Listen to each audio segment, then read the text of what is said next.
மாதிரி பூண்டு வந்து மொத்தமாக வாங்குறவங்க இப்படியே வாங்கிட்டு இந்த மாதிரியே இந்த மாதிரி வச்சிடக்கூடாது. பூண்டு வாங்கினா நம்ம என்ன பண்ணணும், அதை வந்து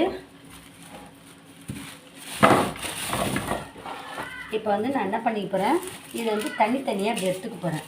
நம்ம இப்படியே விட்டோன்னா கருத்து போயிட்டு இந்த பூண்டெல்லாம் கெட்டு போயிடும், ஃபுல்லாக கெட்டு போயிடும் பூண்டுங்க. அதனால் நம்ம இந்த மாதிரி முழுசாகவே விட்டுறக்கூடாது.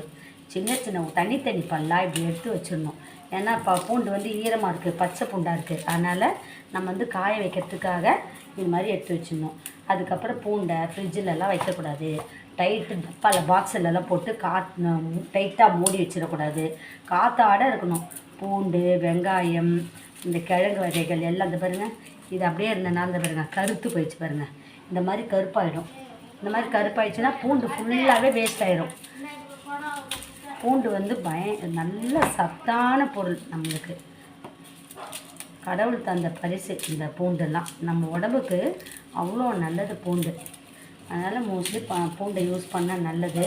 அதுக்காக பூண்டை வந்து நம்ம எப்படி பாதுகாத்து வைக்கணுன்றதுக்காக சொல்கிற வீடியோ தான் இது. பாருங்கள், இது மாதிரி நம்ம எடுக்காமல் விட்டுட்டோன்னா எல்லா பூண்டும் கெட்டு போயிடும்.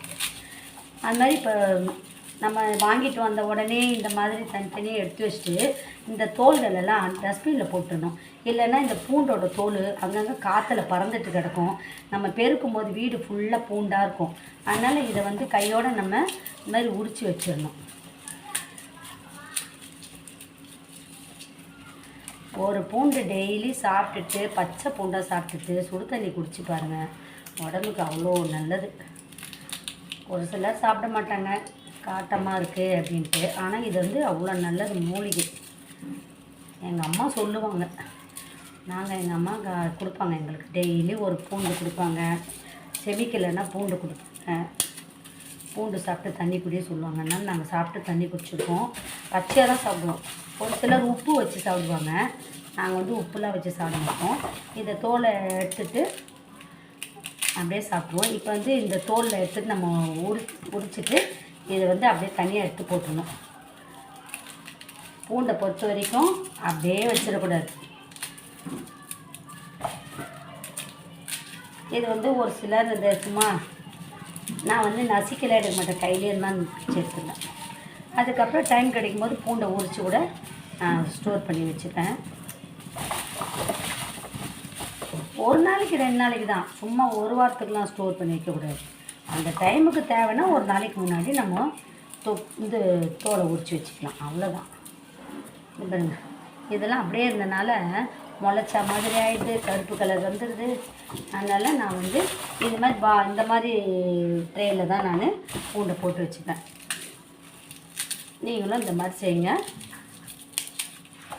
நீங்கள் இப்படியே நம்ம முழுசாக விட்டு இப்படியே பாக்ஸில் போட்டு வச்சுட்டோம், அவ்வளோ பூண்டை கருத்து போயிடும், கெட்டு போயிடும், அவ்வளோ பூண்டை வேஸ்ட் ஆகிடும். அப்படி கருப்பாக பூண்டு இருந்ததுன்னா தோலை உரிச்சிட்டு கருப்பு இருந்ததுன்னா அதை கழுவிட்டு தான் யூஸ் பண்ணணும். அந்த கருப்போடு நம்ம யூஸ் பண்ணக்கூடாது. இப்போ இது முடித்தோன்னா நான் ஒயிட் ட்ரெஸ்லாம் துவைக்கணும். ஒயிட் ட்ரெஸ் துவைச்சிட்டு நாங்கள் இன்றைக்கி கோயிலுக்கு போகிறோம். அதனால் நான் இன்றைக்கி லஞ்சு செய்யலை. லஞ்சு வந்து ஒன்லி ஒயிட் ரைஸ் பண்ணிவிட்டு நாங்கள் கோயிலுக்கு போகிற வேலை இருக்கனால தயிர் போட்டு சாப்பிட்டு நாங்கள் கிளம்பிடுவோம் இப்போ. அதனால் அதுக்கு முன்னாடி இந்த பூண்டை மட்டும் உரிச்சு வச்சுட்டு போயிடலான்ட்டு வேலை பண்ணுறேன். இப்போ வந்து பாருங்க, இது அப்படியே இருந்தனால பாருங்க கருப்பாக இருக்குது.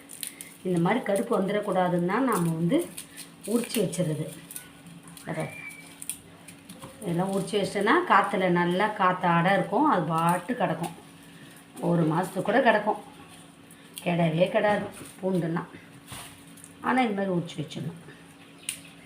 அதுமாதிரி பச்சை மிளகா இருந்தால் பச்சை மிளகா காம்பை எடுத்து வச்சுருங்க, அழுகாமல் அப்படியே இருக்கும் பச்சை மிளகா. உங்களுக்கு இந்த டிப்ஸ் பிடிச்சதுன்னா சேனலை லைக் பண்ணுங்கள், ஷேர் பண்ணுங்கள், சப்ஸ்கிரைப் பண்ணுங்கள்.